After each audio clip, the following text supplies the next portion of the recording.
लखनऊ की बात करते हैं। नशीले सिरप गैंग पर बड़ी कार्रवाई हुई है और बड़ी खबर भी सामने आ रही है। ईडी के सामने पेश नहीं हुआ है शुभम जायसवाल की संपत्ति अब जब्त की जाएगी।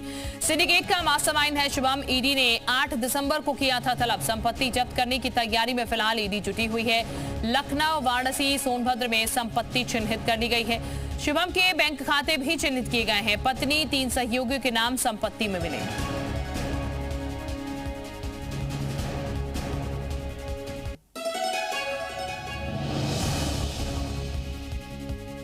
तो ईडी के सामने पेश नहीं हुआ शुभम। अब संपत्तियां जो हैं वो जब्त की जाएंगी शुभम जायसवाल की।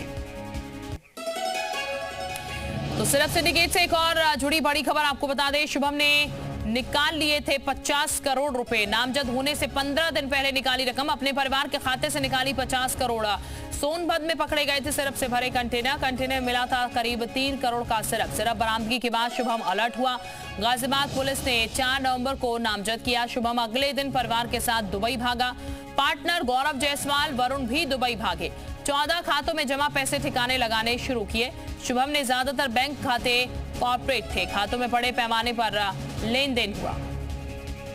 तुषार इस वक्त हमारे साथ ज्यादा जानकारी के साथ जुड़ चुके हैं। तुषार, शुभम की अगर बात की जाए तो अलर्ट पहले से ही हो गया जिस तरीके की चीजें नजर आ रही हैं, लेकिन अब बताया जा रहा है कुछ संपत्तियां कुर्क होने की बात भी सामने आ रही है।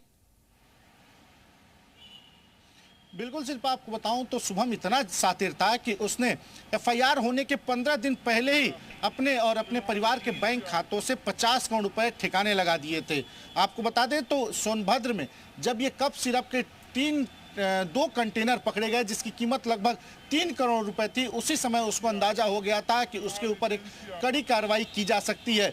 आपको बताऊं तो जब एफआईआर दर्ज हुई तो उससे 2 दिन पहले ही 2 दिन बाद ही शुभम जायसवाल, वरुण जायसवाल और अपने परिवार के सदस्यों के साथ वो दुबई भाग गया था।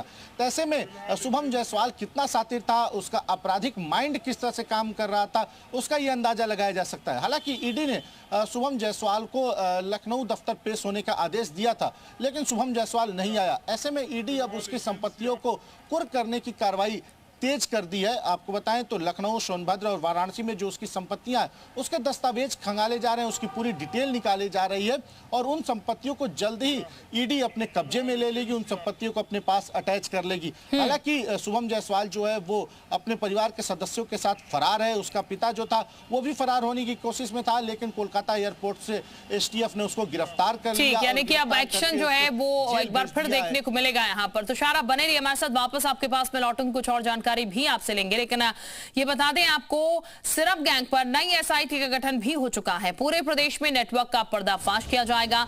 बिक्री, भंडारण, तस्करी की पूरी जांच होगी। दूसरे राज्य, विदेशों से जुड़ रहे गिरोह के तार। इसके अलावा एलआर कुमार करेंगे एसआईटी का नेतृत्व। आईजी लॉ एंड ऑर्डर है एलआर कुमार। एसएसपी एसटीएफ सुशील धूले भी सदस्य। अखिलेश कुमार जैन भी एसआईटी में शामिल। सहायक आयुक्त खाद्य सुरक्षा है अखिलेश।